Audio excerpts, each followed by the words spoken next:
Pass Visas. Good Pass Visas is a global mobility company by Roller that we built to help startups, small businesses, and entrepreneurs to be able to do business in the US. So we, for the purpose of today, will be evaluating business deals and how to find creative ways to be able to find businesses and also to finance them. How do you actually finance those businesses when you find them? Over 500,000 businesses are listed publicly right now in the US for sale. So what it means is that we have almost a million business in the US right now that are looking for buyers. And most of those businesses are actually good with number of years, cash flowing businesses that would make you money from day one, that you don't have to look for operators in the business, you don't have to look for customers because they already have all of that. You don't have to set up a website or do anything. You basically take over the business and you start running from day one. So today we're going to be evaluating top 5 creative financing method for your acquisition. And the first one would be seller financing. And there's another word for seller financing is vendor take back. Vendor take back is VTB is mostly used, I know, a lot in Canada for creative financing or seller financing, where you take a portion of the down payments, like you do when you're buying a property or buying a residential property, and put it down towards the business. For instance, $100,000 business, $100,000 business, you put down 20% or 30% of that. That would be 30,000, and then you pay over time. You could, in your agreement, say, oh, in 3 years or in 5 years, I would pay out based on the agreed rate. So if I'm selling or you're buying at 100,000, the seller could say, I'm going to be charging you yearly for the balance every year, 5%, 10% of the business. That what this does is to help you to be able to pay it out. You don't have to come up with 100,000 upfront to cash to pay the business. So it helps you over time. You in the business, you're running the business, you're making money, profit from the business, and you're using that to pay back the seller. And you don't have to go to the bank yourself to actually get that financed. And this pathway for you, if you're looking at moving to the US or immigrating to US or actually getting E2 visa, your down payment will form a portion of the business basically towards, because you have to show in your E2 visa that you've invested, you've put your money at risk. So this, your down payment will form a portion of that. Earnout. Earnout is, as it sounds, is where a seller would want to earn more money from the business. Majorly, they would be open for you to be able to pay them out over time. The difference between that and seller finance is they take a down payment of upfront, but in earnouts, the owner, and that could be a down payment as well, depending on the value of the business or how it was valued. The owner or the seller would tell you to say, okay, pay me out the business today. If you pay me upfront, you pay me 800,000, but pay me $1 million out over 10 years, over 5 years. So I earn it out like I'm earning a regular dividend from any investment. So what that does for most of this type of seller is to help them bring down their capital tax gain, which, let's say when they started that business, the worth of the business was $100 or $1,000. And now the business is worth $1 million. So they don't want to take that money and then pay so much taxes to the government. So they want to earn it out. So it's a great way of, if the business fails, the seller also loses. So the business has to work. Asset-based lending is where a buyer actually uses or the assets in the business to get lender to lend them money. The business could come with properties, equipment, inventories, products, and unpaid invoices in some cases where you are expecting money to come in. And let's say they are contractor, the construction company, they've already delivered on contracts to the municipality, they're expecting some payment. That's an account receivable and unpaid invoices, and that's an asset that you can actually take a loan against or secured against and keep the cash in the business, basically. Fourth way to get creative way to buy a business is assume the debt, assumption of debt. So if the seller has an existing loan, and I use an example of a loan you're buying for a company you're buying for 500,000, they have an existing loan of 200,000. You can actually say, don't worry about the loan. I don't need to pay you upfront now since there's a loan. I would take over the payment. So if the payment is $2,000 a month and the business is making $12,000 a month, and after all expenses, there's still about $5,000-6,000, I can easily continue to manage the debt while I don't need to come up with 200,000 upfront. Keep it in the business name. And this is very possible. And you see it in some of the cases, SBA loan and all that. So what it does for you is helps you as a buyer to continue to run the business without having to run to the bank to get the 200,000 or come up with 200,000 upfront. Deferred down payments. This is great when you're able to get into a business, buy it for practically zero down. You go in from first day, which is the best deal. They are very hard to find, but it's possible. Most of this type of deferred down payment seller, in most cases, they are tired, they are retiring, they have maybe health issues, all other things surrounding their cases, or maybe the business was losing money and you look at the business, you love it, you could run it very well, and you know it could be profitable. You take it over and say, okay, my down payment is going to be 100,000, it's going to be 50,000. I would pay you over time the down payment, including after that, I will start paying you the earnouts. So you look at creatively taking over a business from day one without putting money into the business, which would be the best deal ever. It is possible, and people actually get this type of deal all the time. So, but it takes a lot of effort to be able to find these type of deals. So there's an hybrid way of actually acquiring businesses. And like you can see on my screen here, you see a creative deal that could look like $1 million ask from the seller.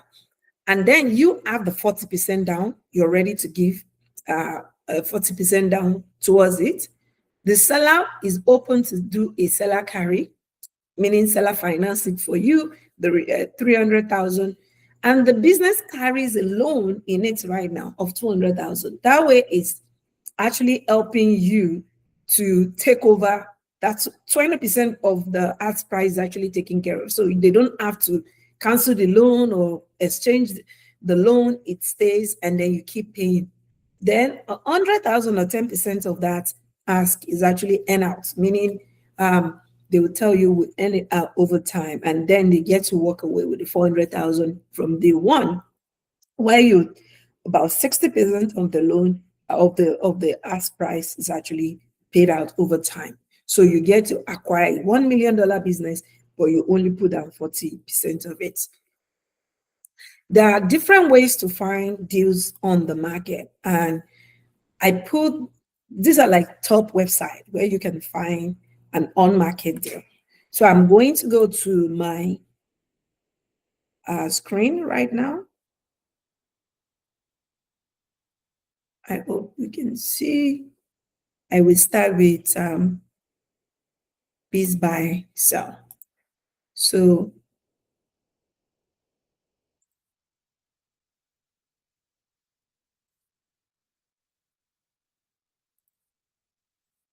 I'm sharing again. Sharing just went off.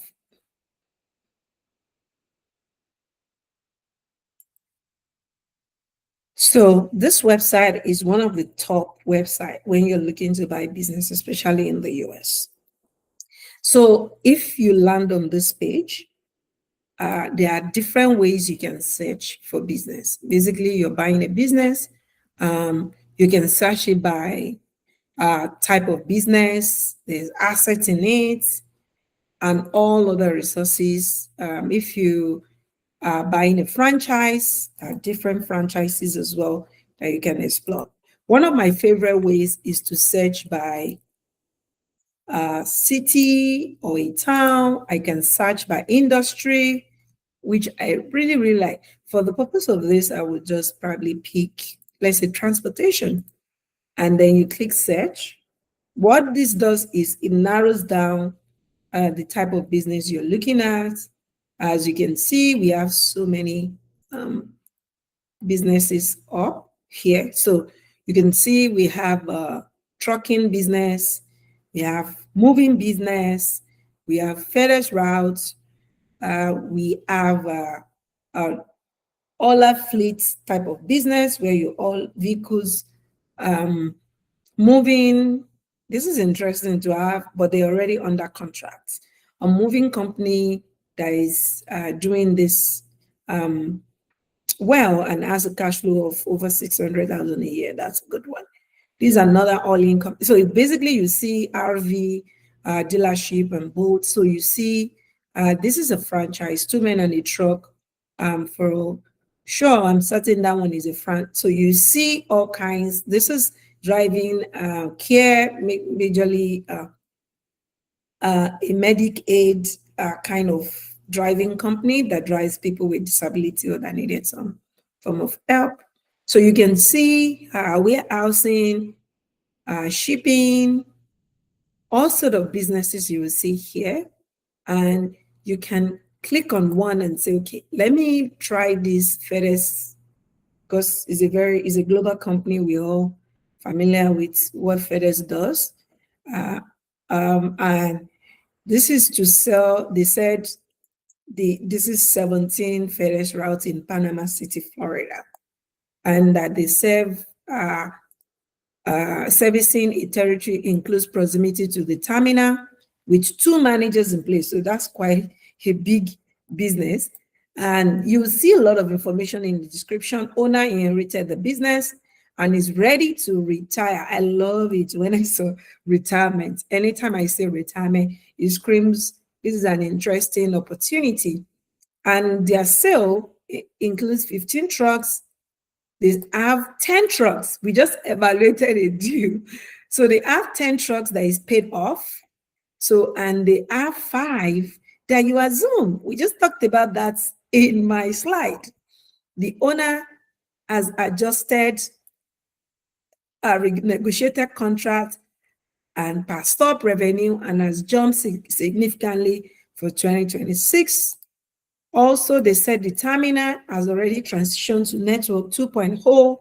So they are trying to explain that now that they have a system in place, they have the automation system in place, and then they have more information here. So it's showing that they have furnitures, equipment. This is based on the evaluation of that. They have 23 employees, full-time, 20 full-time, and 3 part-time. That's a lot. So this is a very well-grounded business. And one of the things I also look at when you're looking at business is also look at this financing. Here they said they have seller financing available, but it says it's limited owner financing available. And they would put the reason for selling, retirement, perfectly well. I think currently the business is currently home-based, so they don't even run a physical administrative office with 23 employees. So let's go to their ask. Their ask price is 649,000, so less than 700,000. Currently, their gross revenue is 1.6, and their EBITDA is a combination. We'll talk about EBITDA a bit later. 210,000, which is basically all the revenue they've made over time with interests and all their earnings plus interest. Like we would go through the calculation shortly. So you can see that. So you can find from different websites. So this is another website too that you can look for business for sale. And also it's graded by states. It's you can find it based on the industry as well. Um, you can evaluate it based on what they're selling. Here we have a profitable Montessori future of early ed. This is basically a childcare center, and this is how much they're asking. The limitation on deal stream is because it's mostly you have to be like have a form of subscription on before you see more information compared to biz buy sell. So it's a bit limited as well. This is another one that I also look for businesses. It's called businessforsale.com. So you can also set, this is like a global, more of like a global company. So you can find, look for businesses based on maybe property, work from home, all type of business opportunity you will see, but it's a mix of real physical business and some online business. So you see, when you go through, you see a lot of online business, e-commerce business, franchises. There's a lot of franchises here on this website. So you see them from different rates, different, like you can see this is a franchise, and I believe they're asking for 20,000. So there's no revenue. Here it looks like it's right now it's brand new, so you're more or less starting it yourself. Another place to look for business is also LoopNet. LoopNet does a lot of asset sale, both in business as well as it could be physical asset, it could be business. So you see, even here you see pool routes for those that are in the cleaning space. You see a dry cleaner, they've been successful for over 60 years. I can quickly click on that and you see more information on that. So you will be able to identify from here how much they're asking. Asking is 1.1 million. Their gross revenue is 1.5. They are currently cash flowing 360,000 million after everything, after all the expenses. So you see where they are, all the description. These are major website for you to do. LoopNet's really good with that as well when it comes to a lot of asset sale and the business. Another one which is very unconventional is okay. I think this is more of like when you are off market. So I will go back to my initial slide. So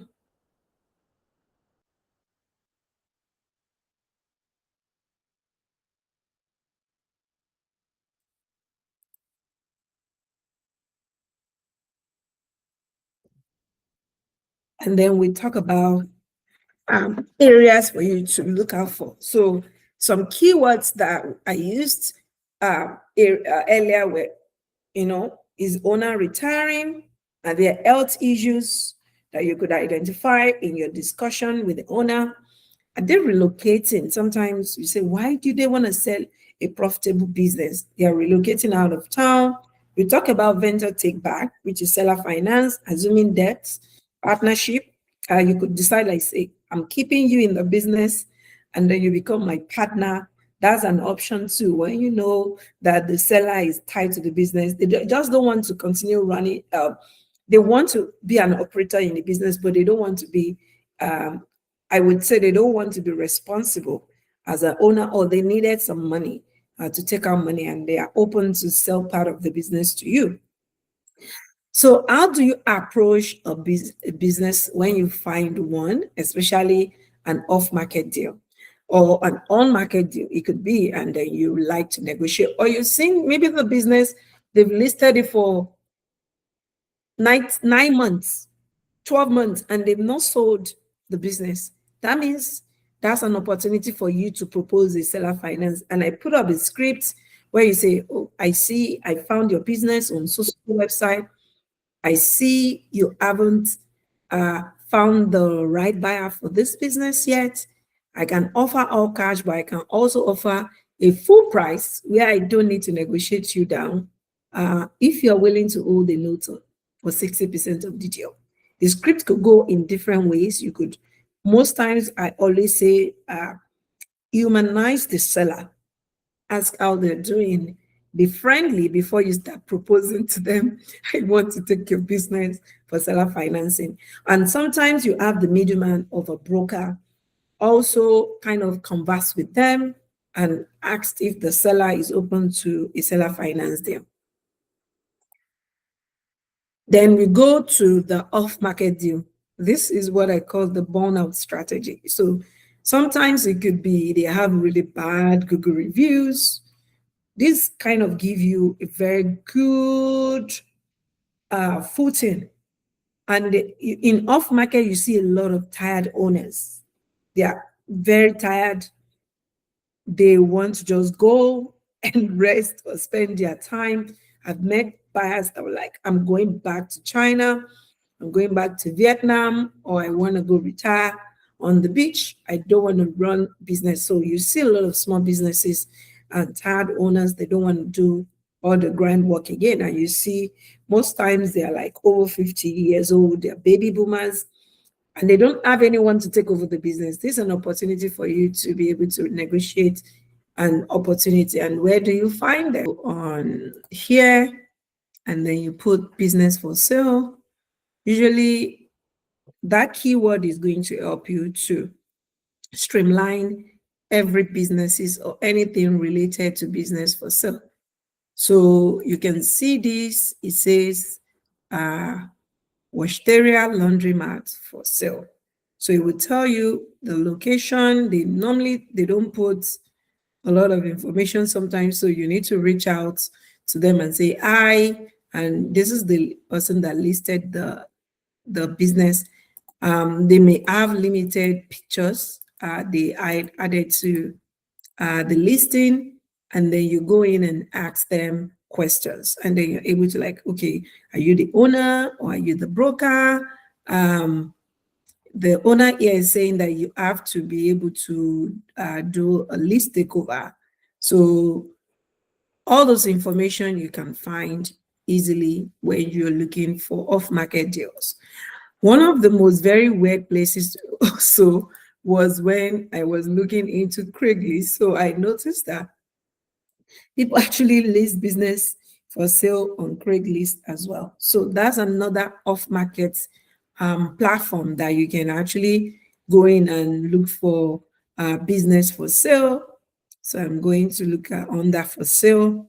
So I'm going to be looking for anything relating to business for sale.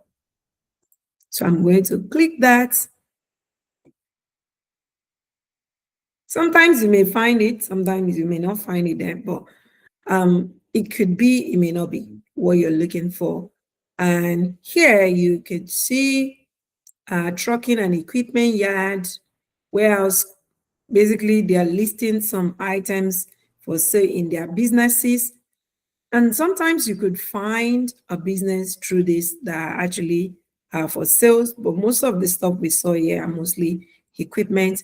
And another one that I found quite interesting is actually Reddit. So there are so many threads on Reddit that you can go literally to search for business.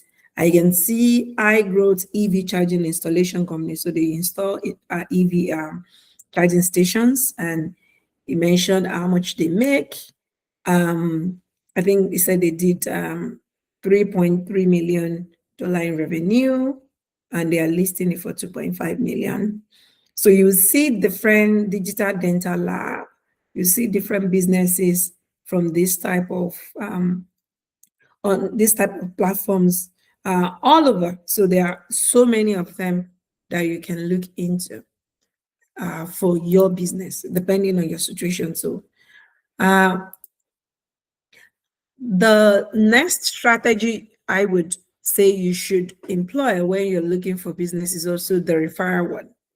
So the referral way is basically talking to those that actually handle small business owners or businesses like bankruptcy lawyers, commercial property managers. They know when their owners wants to sell.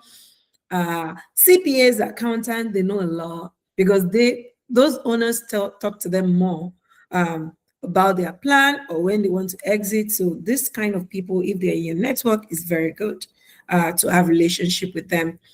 When you're actually doing a seller finance deal, the indicators you should be looking at would be unprovable income. The owners claims they make 200K, but their tax return is actually showing 50K. So you have to evaluate based on what you saw on the. So you have the advantage to say, okay, I'm paying 50K, I see, because your income is actually showing me 50K. So it gives you an advantage over their business, or you say, oh, I'm paying you 60K, depending on how you structure the business. High assets, low cash flow. They have good asset, great asset. They have trucks, like we evaluated earlier, the FedEx business.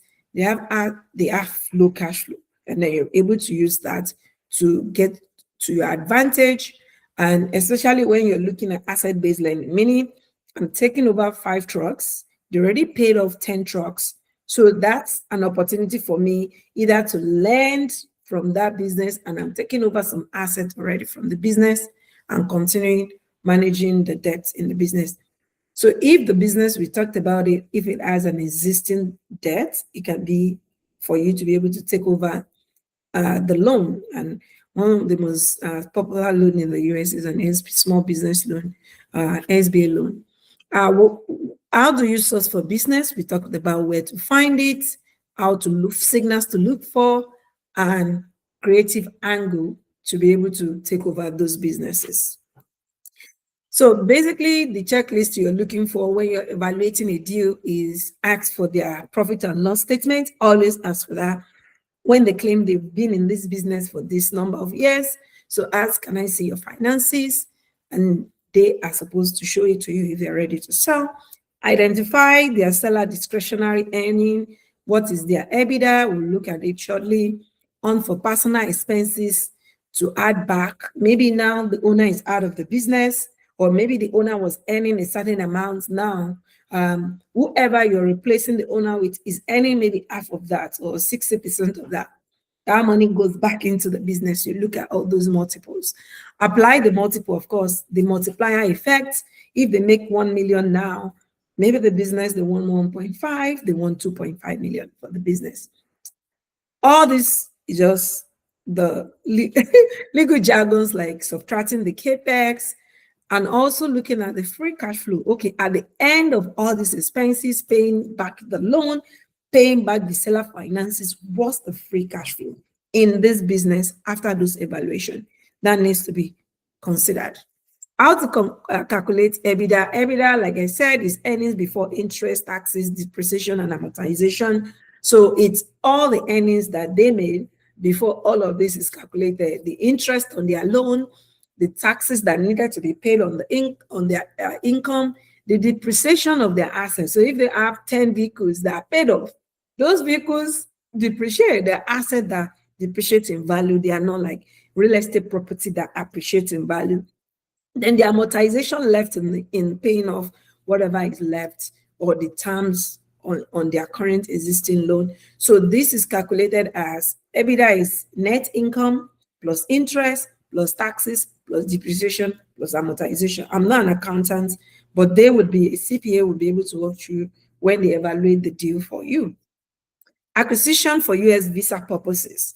So these are deals that we set out some strategy you can use. The phase 1 of it is looking for sourcing deals. I showed you where you can find deals, what's best deal for you. A one-man run business will not be good for you if you're looking at an E2 visa. Maybe a business with at least 2 W2 employees.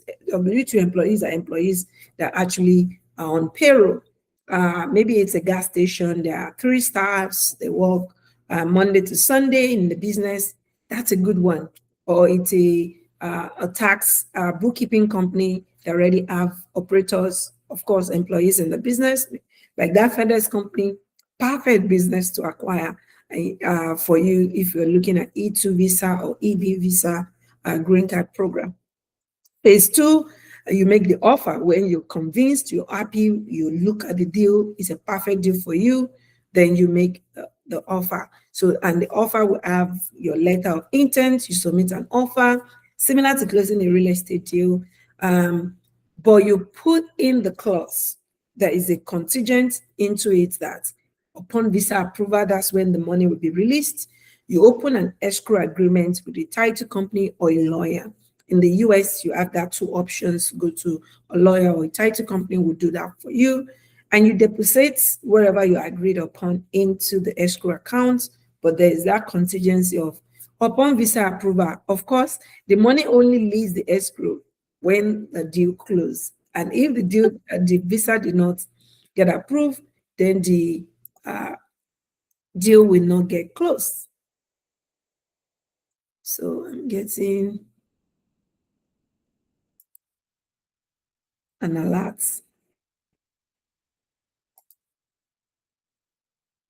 I believe my screen is sharing. So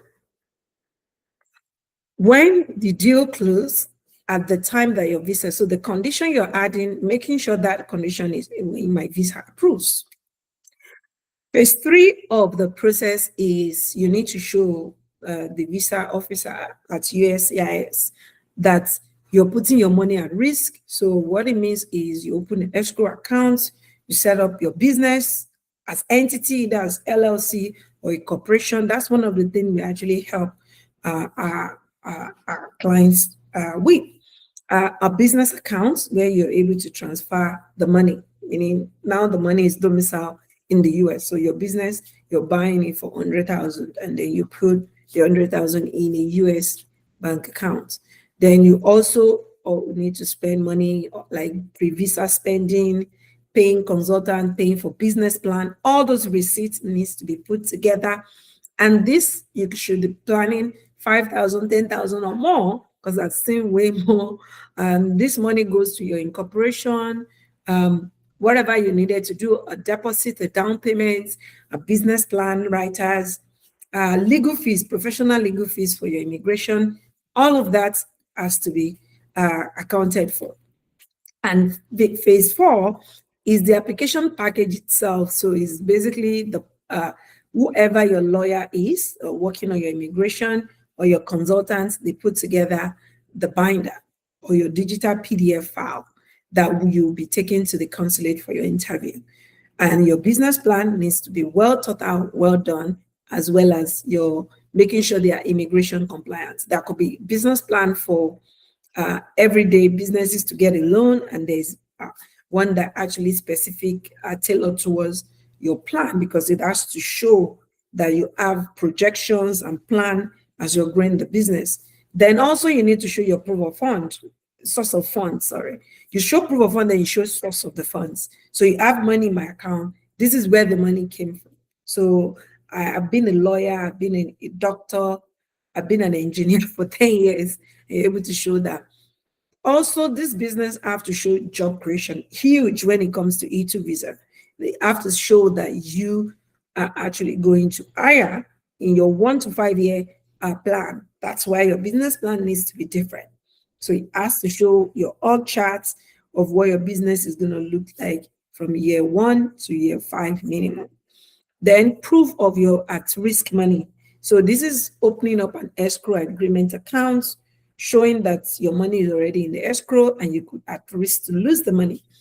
Your bank statement showing that your working capital has been moved to the US, that you want to invest in this business to operate the business. Then all the receipts of all the money that you've spent. Phase 5 is the final phase, which is when you need to attend taking all the package and being well prepared, and then you'll be able to answer all the questions that will be asked of you when you go for the interview. The interview doesn't really take that long if you have everything done properly. You receive a visa stamp in your passport, it's on the spot. Second copy of the visa also would also trigger the escrow, meaning that once you have a copy, the visa is approved, then it triggers them to be able to release funds to the seller, that is selling to you. Then the seller transfer all the assets, the keys, everything, records to you, and then you can fly off to the US. The eligibility, we've reviewed it, is you are a citizen of an E2 country. Canada is one of the E2 countries with the US. You have an active investment, like we just evaluated. Business must be generating real economic activity. So it cannot be, oh, I bought a beachfront property in Florida. That's not economic activity. Then you must be minimum 50 or more percent owner of that company. So you cannot be 33% owner or a quarter percent or 25% owner, 20. So you have to show that your money is going to be at risk. So what you can do in the US after you go your visa, you run your company legally, you can open a bank account, you get your social security number, you can sign contracts on behalf of your business, you can hire employees legally, your spouse can work in the US, your children can go to school, your children younger than 21 years can go to school in the US and study in the US. So these are some of the companies we've supported in the last couple of months. I know you may have a burning question that you have. We would review it. But if you don't have anything to say right now or that comes to mind, you can always reach us. These are the contacts. For us, we currently have offices in Canada, US, and in UAE. So we have a website up and phone number. You can reach us on WhatsApp as well as the direct call to this number. And we would like to help you and make sure that you are on the right path. So go to our website. It's free initial consultation. You can go on goodpath.digital and you see an intake form there. You fill it out and book a consultation directly with us. And we'll be able to walk through all the process that you need to make your dream happen. So thank you so much for spending this evening with us. And we look forward to supporting your journey to expanding your business to the US. Thank you.